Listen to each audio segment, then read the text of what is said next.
You're listening to Jonesy's Jukebox on KLOS. That was the Mutants, Your Desert, My Mind.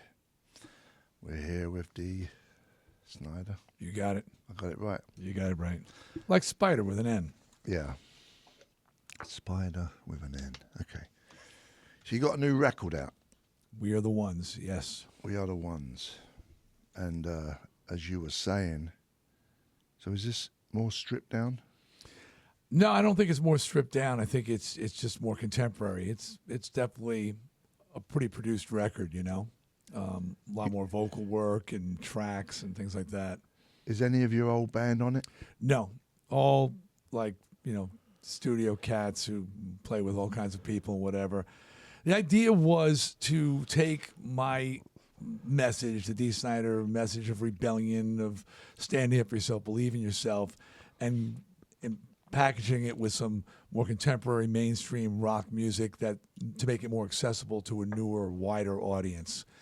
That the message is important, but the music that I've been playing for the last 30 years has targeted a very narrow segment of the audience, 80s hair metal fans. Yeah. You know, and while you have a couple of songs that cross over, musically it's just, you know, people know me, and my producer said, you know, what you stand for needs to be presented to people. I mean, We Are the Ones just speaks about the true majority out there, the Jane and Joes, the blue collar workers who are paying the bills, paying the taxes, fighting the wars, living. We're the ones who are living at the hands of the extreme left and extreme right, who are telling us where we need to go and what we need to do. And we are the ones just telling people, rise up and let your voice be heard. Take some freaking control, because this election this year, this is our fault. We let this crap happen. Yeah. That we have a Trump and a Clinton as our choices because we allowed the two extreme lefts and rights to decide for us. And we need to take the power back. That's an old saying, right? Take the power back. But that's my message in this album, and it permeates all the stuff that's on there. Yeah. But don't you think that all governments are corrupt? I mean, it just seems like there's so much corruptness.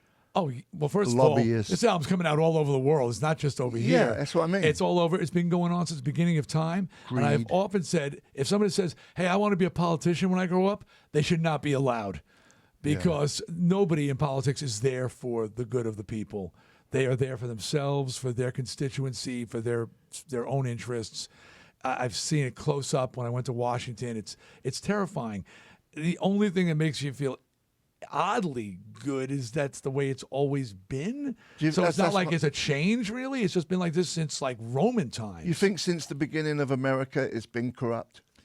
I think no. I think I've been doing a lot of reading, and no, our forefathers, you know, when they sat down, these are guys who had no Game Boy, no TV. All they did was read and sit and just discuss stuff, you know. Yeah. And they just would, and they had really grand plans and great intentions, and the Constitution and the Bill of Rights, amazing statements with such foresight and such seeing to the future. They knew what they were doing. It's gotten corrupted as time went on, and if you do any kind of reading, and I don't want to get into a political thing right now, but you see that it's been manipulated, it's been used. The word God. I'm not anti-God, people, but it wasn't even in anything until like the 50s. Yeah. It wasn't in the pledge. It wasn't on the money. Yeah. It wasn't even a part. Those guys were Freemasons. Yeah. Our forefathers were into Freemasonry. That's why there's all this symbolisms and obelisks and things all over the place. There was no, the whole idea of separating politics and religion, that was in the original thing. They didn't put that in there. In the 50s, the McCarthy era, politicians stuck that in there. Yeah. You know, it's BS. It's been corrupted. Yeah. Well, most people don't want to pay attention. Most people just want to get on with their lives, hang on to their job, pay their rent. A lot of people ain't got time to get into it all. And I'm with you. I'm one of those. I'm the middle people too. I'm not a righty or a lefty. I'm in the middle. I'm trying to figure it out. Yeah. Trying to make the best choice. I have voted Republican, Democrat, Green. I have Independent. I've tried each year to make the right decision. And you're right. We just want to. We like to think, well, they're taking care of it. We don't have to worry about it. Yeah. And unfortunately, we kind of do because look what's it's going getting on. to a point where the screw's so tight that most people are miserable. Well, look over in England Angry. at Brexit. Yeah. Brexit happened, and people were like, "Oh, really? That happened? Can we do that again?" Like, Yeah. no one took it seriously, Right. and then you wake up and it's going on, it's going down. It's an older crowd that they hear all these foreigners are taking our jobs, blah, blah, blah. And then it's a lot more to it than that. Like young people Way more. didn't really want to do the Brexit thing. It was mainly old people out of fear. And that's the thing. The younger people need to take. They are the majority. They've got to take control. It's They've gonna got be these left to old them. people out of fear. And when I turn to them, I go, seriously. It wasn't here in the States, especially. You're anti-Muslim, you're anti-Mexican. It was not 40 years ago, and the issue was blacks or Puerto Ricans. And before that, it was Italians and Irish and Germans. Yeah. And everybody has been the immigrant. Yeah. Everybody has been that guy taking the jobs. Yeah. The jobs that nobody wants to do.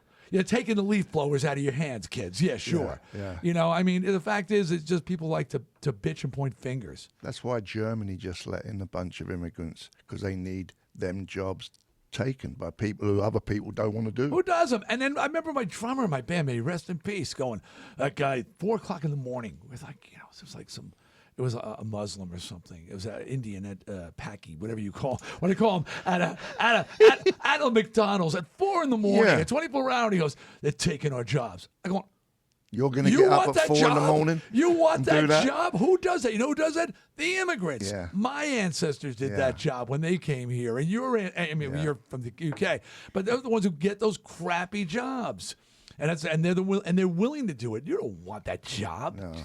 I always give a lot of credit, and I'm always kind to people who do the worst jobs. The ones that no one even notices they're around. They're just getting on with it, doing their You mean stuff. like the guy who cleaned the bathrooms at the Seaside Resort? I'm raising my hand. Wherever. Yeah, what a crappy job that was. No pun intended. Yeah. Yeah. Yeah, and Well, it was I'm taking your job. Let's play We Are the Ones, man. Yeah. Dee Snider. Snider.